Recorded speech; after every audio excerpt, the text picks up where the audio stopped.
अस्सलामुअलैकुम dear YouTube family. कैसे हैं आप सब लोग? उम्मीद करती हूँ सब खैर खैरियत से होंगे और इस माह मुबारक की रहमतें, नेमतें, बरकतें खूब अच्छे से समेट रहे होंगे।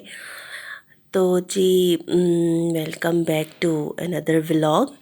आज है जी रमज़ानुल मुबारक का चौथा जुम्मा। अब ये जुम्मतुल विदा है या नहीं, पता नहीं, लेकिन इसके बाद शायद एक जुम्मा आएगा।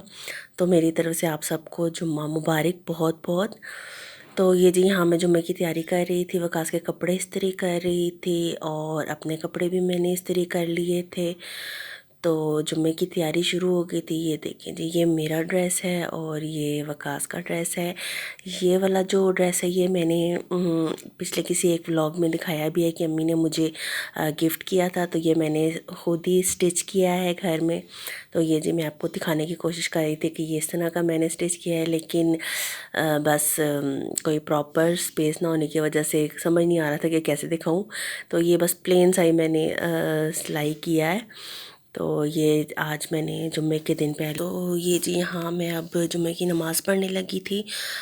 नमाज़ पढ़ ली थी मैंने और मैंने अल्लाह ताला से इस मुबारक महीने, इस मुबारक दिन के सदक़े अल्लाह ताला से बहुत बहुत सारी दुआ की, अपने लिए भी, अपने से जुड़े सब रिश्तों के लिए भी और स्पेशली अपनी बहनों के लिए, सब के लिए मैंने बहुत ढेरों दुआएं की। और उनके लिए भी जो इस चैनल को चलाने में मुझे बहुत बहुत बहुत ज़्यादा सपोर्ट कर रहे हैं, स्पेशली नजमा, नीलम और सहर, इन सब के लिए मैंने बहुत सारी दुआएं की। अल्लाह ताला उनका नसीब बहुत अच्छा करे। और क्योंकि इस चैनल को चलाने में वो मुझे बहुत सपोर्ट कर रही हैं और मुझे बहुत खुशी भी है इस बात की। तो मैंने बहुत ढेर सारी दुआएं की सबकी, अल्लाह ताला मुश्किलें आसान करे और अल्लाह ताला मेरी मुश्किलें भी आसान करे। ज़िंदगी इतनी आसान होती नहीं है जितनी हमें लगती है, लेकिन अल्लाह ताला सबकी ज़िंदगियाँ आसान करे। तो ये मैंने दुआ कर ली थी और फिर उसके बाद मैंने सूरत काफ पढ़ी थी, क्योंकि मेरी कोशिश होती है कि मैं जुम्मे वाले दिन जो है सूरत काफ की तिलावत ज़रूर करूं। अल्लाह ताला बरकत डाले इसकी, इस तिलावत में। अच्छा जी, फिर उसके बाद जब मैंने नमाज़ पढ़ ली, पारा पढ़ लिया, सूरतें पढ़ ली, सारे काम से फारिग होके, तो इतना टाइम हो गया था कि बस अब इफ्तारी के लिए मैं किचन में आ जाऊं। आज मैंने आलू गोभी का सालन बनाना था, उसके लिए मैंने प्याज काट के रख लिए। ये मसाला भून रही हूँ, अब मैं उसका मसाला भून जाएगा अच्छी तरह से तो फिर मैं उसमें डाल दूँगी आलू और गोभी। तो थोड़ी सी गोभी जो बच गई थी, मैंने सोचा चलो आज गोभी के पकोड़े भी ट्राई करते हैं, क्योंकि इस तरह के सब्जियों के पकोड़े मुझे काफ़ी अच्छे लगते हैं। ये देखिए जी, यहाँ पे हमारा आलू गोभी का सालन बन के तैयार हो गया था। मेरे किचन में लाइट्स का थोड़ा सा इशू है। मैं कोशिश करूँगी कि ये मसला हल हो जाए, क्योंकि लाइट ना होने की वजह से ना बहुत ज़्यादा क्लियर दिखाई नहीं देता।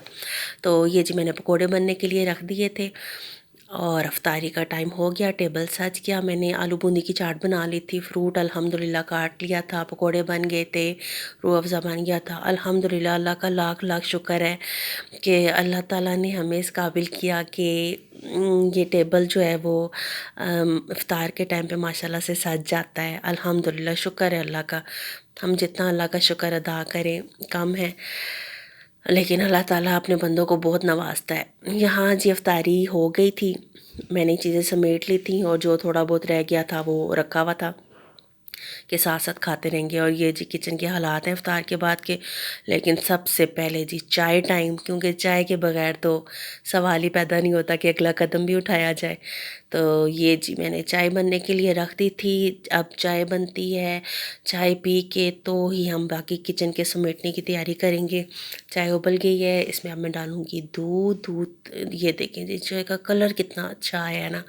जब ये कलर मैं देखती हूँ ना तो बस मेरा दिल खुश हो जाता है कि बस ये चाय अब जल्दी से मुझे सुकून मैसर कर दे। तो ये जी, चाय बन के तैयार हो गई है, उबल गई है। अब इस चाय को हम डालेंगे कप में और फिर ये कप्स लेकर जाएंगे अंदर और आराम सुकून से बैठ के इस चाय को हम इंजॉय करेंगे। और इस चाय के पीने के दौरान जो है वो हम सोच रहे होते हैं कि अच्छा जी, अब और इसके बाद क्या काम करना है, क्या नहीं करना। तो फिर बाकी के सारे काम जो है वो इस चाय के बाद ही शुरू होते हैं।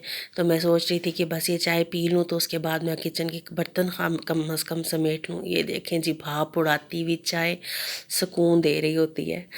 तो ये जी का चाय के कप तैयार हो गए हैं। अब मैं चाय पीती हूँ, उसके बाद जो है वो बाकी के काम ख़त्म करेंगे। तो ये चाय पी के जब मैं किचन में आ गई तो बस मैंने ये सारे बर्तन जो है वो धो लिए थे। बर्तन कहने का तो हम 2 बंदे हैं घर के, लेकिन माशाल्लाह से बर्तनों में बड़ी बरकत है। सहरी में बर्तन, इफ्तारी में बर्तन, दिन में बर्तन, रात में बर्तन, बर्तनों को तो बस दुआ होती है ना। तो ये जी मैंने बर्तन धो लिए थे और अब मैं बर्तन धो ही रही थी तो वकास से मुझे आवाज़ दे दी कि ज़रा अब मुझे कुछ खाने के लिए भी दे दो, क्योंकि उस टाइम पे इफ्तारी के टाइम पे उन्होंने जो है वो खाना नहीं खाया था, बस वो जो इफ्तारी में चीज़ें थी वही खा ली थी, फ्रूट खा लिया था।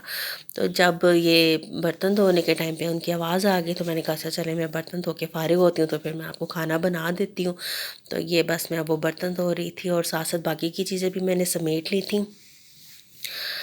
तो बर्तन धुल रहे हैं। अब ये मैं आपके आके आपको बताती हूँ। अच्छा जी हाँ, एक और रिक्वेस्ट है कि जिन्होंने मेरा चैनल अभी तक सब्सक्राइब नहीं किया है वो जल्दी से मेरा चैनल सब्सक्राइब कर लें। अगर मेरा व्लॉग अच्छा लगता है तो उसे लाइक करें और कमेंट में मुझे ज़रूर बताएं कि आपको मेरा व्लॉग कैसा लगता है, और शेयर भी करें। तो ये जी रोटी बन गई थी, यहाँ पे आलू गोभी का सालन, रोटी तैयार। आप देते हैं अपने मियाँ को खाने के लिए। मिलते हैं आपसे एक नए व्लॉग में, तब तक के लिए अल्लाह हाफिज़।